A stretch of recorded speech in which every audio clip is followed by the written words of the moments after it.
खुदावंद यीशु मसीह के ज़िंदा और जलाली नाम में आपकी सलामती हो। मैं हूं कैलवरी चैपल पाकिस्तान का पास्टर और मेरा नाम है नदीम मैसी।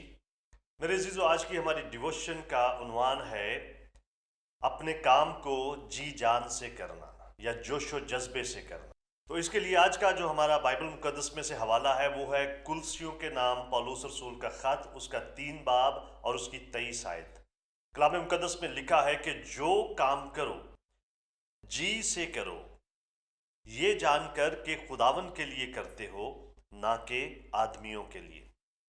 तो आज की हमारी छोटी सी इस डिवोशन की जो कोटेशन है वो ये है कि हर वो शख्स जो अपने काम के हवाले से पुरजोश नहीं होता वो आराम तलब, सुस्त और बेकार है। तो मेरे अजीजों, आज की इस डिवोशन में जो हमारी डिवोशनल स्टोरी है वो ग्रेट साइंटिस्ट थॉमस एडिसन के बारे में है। कहा जाता है कि थॉमस एडिसन के पास इजादात की 1093 इसनाद थी, यानी उसने 1093 चीज़ों को ईजाद किया हुआ था। उसके पास ये हक़ ईजाद था जिनमें बरकी बल्ब, फोनोग्राफ और मोशन पिक्चर कैमरा भी शामिल था। उसने अपनी तजर्बागाह को चलाने के लिए वेस्टर्न यूनियन और कई दूसरी बड़ी कंपनियों को अपनी इजादात के हकूक बेच दिए और वक्त गुजरने के साथ साथ दूसरों ने थॉमस एडिसन की इजादात के जरिए से थॉमस से हजारों गुना ज्यादा पैसा कमाया। लेकिन इस बात ने थॉमस एडिसन को ज्यादा परेशान नहीं किया। उसने एक बार कहा था कि मैं पैसा कमाने के लिए इतनी फिक्र नहीं करता जितनी दूसरों से आगे निकल जाने की फिक्र करता हूं। थॉमस एडिसन की शदीद ख्वाहिश यही थी कि वो इस शोबे में सबसे आला और सबसे बेहतरीन हो, यानी वो अपने इस शोबे में सबसे बढ़कर कुछ बनना चाहता था और वो बड़ी खुशी के साथ अपनी सारी नई इजादात में अनथक मेहनत करता था। आखिरकार थॉमस एडिसन ने मेनलो पार्क में एक फैक्ट्री कायम की और ये दुनिया की पहली ऐसी फैक्ट्री थी जिसमें कुछ भी नहीं बनाया जाता था बल्कि नई नई इजादात के लिए तजर्बात किए जाते थे।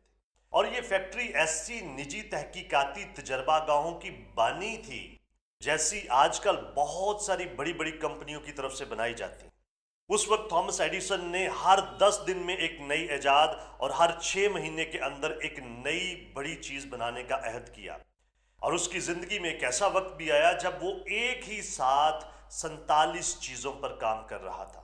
दुनिया के दूसरे मुअज्जद एडिसन से ज्यादा अमीर हो सकते हैं, लेकिन असल में कोई भी उससे ज्यादा कामयाब और काम करने के हवाले से उस जितना पुरजोश नहीं हो सका। कलाम मुकद्दस भी हमें सिखाता है कि जो काम करो जी से करो, ये जानकर के खुदावन के लिए करते हो, ना कि आदमियों के लिए। तो जब हम अपनी जिंदगी में कुछ भी करते हैं, अपने खानदान के लिए जो काम काज करते हैं वो भी, और उसके अलावा जब मसीही होते हुए जो कुछ भी हम खुदावन के जलाल के लिए करते हैं वो भी हमें जी जान से करने की जरूरत है।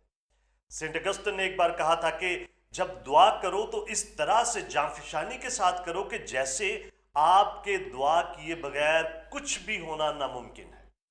लेकिन इसके साथ ही उन्होंने ये भी कहा कि फिर जब काम करो तो उसको भी इसी जांफिशानी से करो कि गोया तुम्हारे किए बगैर कुछ होगा ही नहीं।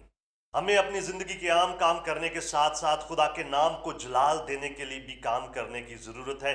कलाम मुकद्दस में लिखा है कि हम मसीह के गवाह हैं और खुदावन ने उस हवाले से मत्ती 5 बाब में हुक्म दिया है। उसने कहा है कि तुम दुनिया के नूर हो। जो शहर पहाड़ पर बसा है वो छुप नहीं सकता, और चिराग जलाकर पैमाना के नीचे नहीं बल्कि चिरागदान पर रखते हैं तो उससे घर के सब लोगों को रोशनी पहुंचती है। इसी तरह खुदावन यीशु मसीह ने हमारे लिए कहा है कि तुम्हारी रोशनी आदमियों के सामने चमके ताकि वो तुम्हारे नेक काम देखकर तुम्हारे बाप की जो आसमान पर है तमजीद करें। ऐसे ही एक और हवाला मुकाशफा 3 बाब में है। जब खुदावन यीशु मसीह लौदीकिया की कलीसिया से कलाम करते हैं तो खुदावन ने उन्हें कहा है कि मैं तेरे कामों को जानता हूं कि तू ना सर्द है ना गर्म। काश कि तू सर्द या गर्म होता, बस चूंकि तू ना गर्म है और ना सर्द बल्कि नीम गर्म है, इसलिए मैं तुझे अपने मुंह से निकाल फेंकने को। मेरे अजीजों, आज की इस डिवोशन में जो याद रखने वाली बात है वो ये है कि हम अपने रोजमर्रा के जो काम करते हैं वो काम जो खुदावन के नाम के लिए, उसके नाम की गवाही के लिए करते हैं, वो सारे بڑی جانفشانی کے ساتھ، بڑے جوش کے ساتھ کرنے کی ضرورت ہے، اور ہمیں ہمیشہ کلسی و 3 باب اس کی 23 آیت کو یاد رکھنا چاہیے کہ جو کام کرو جی سے کرو، یہ جان کر کہ خداون کے لیے کرتے ہو، نہ کہ آدمیوں کے لیے۔ خداون آپ کو بہت زیادہ برکت دے۔ Have a very nice day. God bless you.